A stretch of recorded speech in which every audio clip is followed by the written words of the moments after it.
తొలగించును గాక.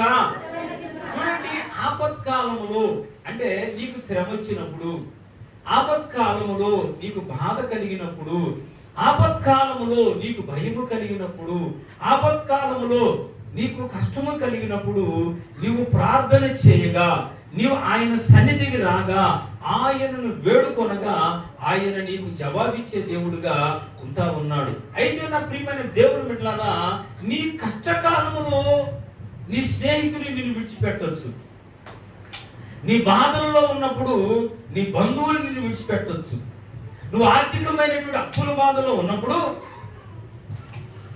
నీకున్నటువంటి వారు, నీ బంధువులే గాని, నీ స్నేహితులే గాని, నీ అన్నదమ్ములే గాని, నీ అక్క చెల్లెలే గాని, నానుకున్నటువంటి వారు నిన్ను విడిచిపెట్టి వెళ్ళిపోవచ్చు. కానీ నీ దేవుడైన యెహోవా నీకు చేసినటువంటి వాగ్దానం ఏంటో తెలుసా? ఆపత్కాలములో నీ చేయి నేను విడిచిపెట్టను అని ఆయన వాగ్దానం చేస్తూ ఉన్నాడు. ఈ రోజున నా ప్రియమైన దేవుని